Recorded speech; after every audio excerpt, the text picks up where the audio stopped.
Baca Fatihah satu nafas. Dan yang hebatnya lagi itu makmumnya juga seperti kerjasama dengan imam. Bismillahirrahmanirrahim. Alhamdulillahirabbil alamin arrahmanir rahim maliki yaumiddin. Iyyaka na'budu wa iyyaka nasta'in. Ihdinas siratal mustaqim siratal ladzina an'amta 'alaihim ghairil maghdubi 'alaihim waladdallin. Amin. Itu juga kan? Mau kita coba? Yang enggak lah. Iya. Nanti kasihan kalau yang udah tua, sudah semput gitu. Nanti pergi tadi sama cucunya, nanti cucunya sendiri yang pulang ke rumah. Mamanya tanya, nenek kamu kemana? Masih di musola, masih sesak napasnya. Iya. Bu Bapak yang dirahmati Allah Subhanahu Wa Taala, tak terasa ini malam kita sudah malam ke 10. Ini belum berita lo gitu. Sama. Saya juga sumur umur mungkin masih kecil aja yang kalau lebaran sibuk cari baju baru.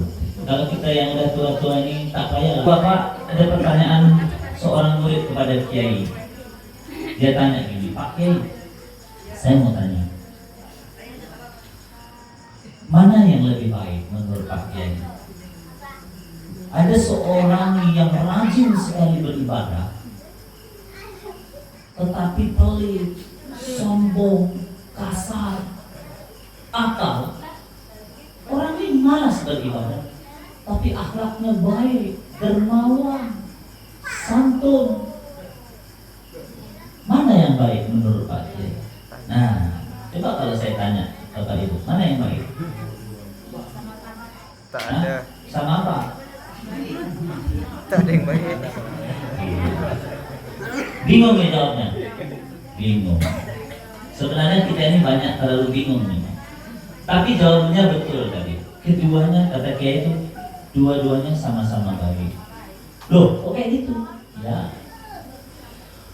Orang yang rajin beribadah tapi kemudian tingkah lakunya masih kurang terpuji, pelit, medit, kedekut, apa lagi? Bakhil, semua sama dia. Boleh jadi dengan ibadahnya Allah memberikan petunjuk kepada dia, dia menjadi orang baik.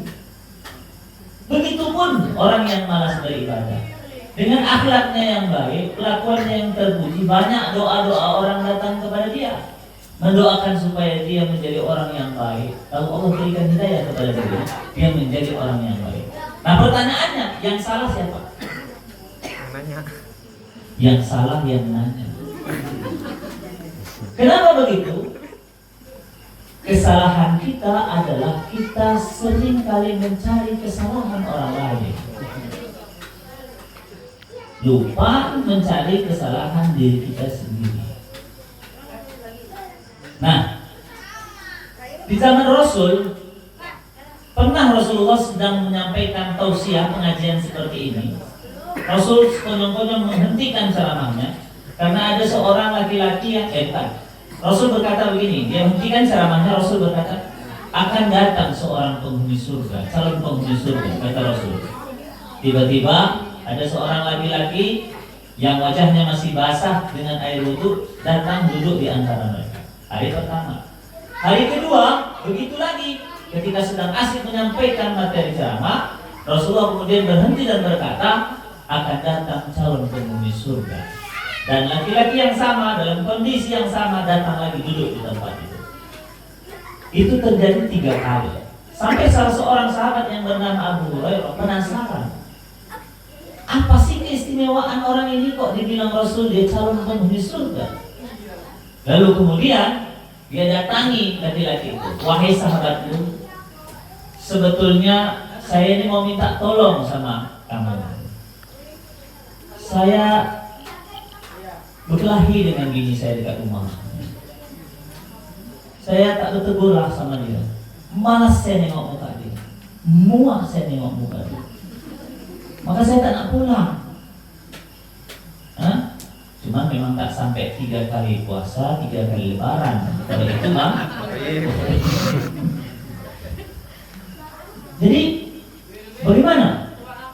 Saya nak minta tolong, izinkanlah saya bermalam di rumah saudara, supaya hati pikiran saya tenang, bini saya dekat rumah juga tenang. Oh baiklah, gitu ya, Bapak Ibu. Kalau nanti bertengkar dekat rumah sama suami, ya, jangan dilawan, jangan dilayan. Kalau suami marah, ibu diam. Kalau suami marah, ibu marah, alamat. Pasti ramai, ya kan? Bila perlu dipeluk dia dari belakang. Walaupun begitu gayanya nanti kan. Tak usah peluk-peluk aku katanya. Sama.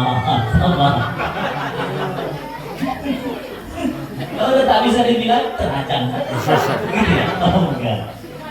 Nah, jadi oke lah. Ikutlah sama saya, ikut ke rumah. Hari pertama dia cari apalah keistimewaan orang ini. Tak ketemu. Sama saja ibadahnya kayak yang lain juga. Tahajud dia juga, doa dia juga, baca Quran sama. Jadi kurang aja kata dia itu. Mungkin hari kedua. Hari kedua begitu juga. Mungkin hari ketiga. Hari ketiga pun tak jauh beda. Habislah masanya. Biasa kalau kita bertamu ke rumah orang tuh, ya, kalau ajaran agama 3 hari. Sebab kalau udah 4 hari, 5 hari kita ke rumah orang, takut berasnya habis. Iya tak? Iya, kecuali kita ikut belanja. Ini terakhir pindah makan kita namanya.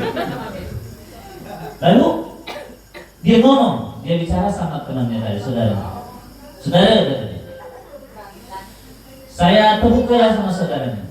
Saya jujur. Sebetulnya saya ini tak sedang bertengkar dengan bini saya. Kami yang mana-mana aja di rumah. Tetapi dulu ya, untuk kasih pisang. Jadi kata dia gini, sebetulnya saya tak ada masalah dengan bini saya. Saya hubungan baik, tak bertengkar seperti yang saya bilang. Saya mohon maaf saya sudah membohongi saudara. Terus apa masalah? Sebab begini, sewaktu beberapa hari yang lalu kita pengajian di masjid bersama Rasulullah 3 kali berkata akan datang calon penghuni surga dan saudaralah yang masuk pada saat Rasul bicara. 3 kali Rasul bicara seperti itu, 3 kali muka saudara juga yang saya lihat. Maka dari itu saya nak tanya kepada saudara, amalan apalah yang saudara punya sehingga saudara nih Allah janjikan sebagai penghuni surga. Aduh saudara, saya nih amalan saya biasalah seperti yang saudara lihat. Sholat tahajud sama seperti saudara juga, baca Quran sama seperti saudara. Tetapi saya selalu menjaga hati saya. Apa yang saya jaga di hati saya? Yang saya jaga di hati saya tidak punya perasaan buruk sangka kepada orang lain, saudara. Berat, ini kan? Nanti kawan punya mobil bagus, korupsi. Ini dia pakai gelang emas, tak betul lagi dia. TV dia besar, baru TV besar, sombong. Ya, besok TV saya sebesar lapangan bola baru dia tahu. Dia tak punya perasaan macam itu. Jadi ternyata kita tak tahu amal yang sebelah mana yang memasukkan orang ke dalam surga. Maka dari itu pada malam hari ini kita berpuasa selama sebulan penuh.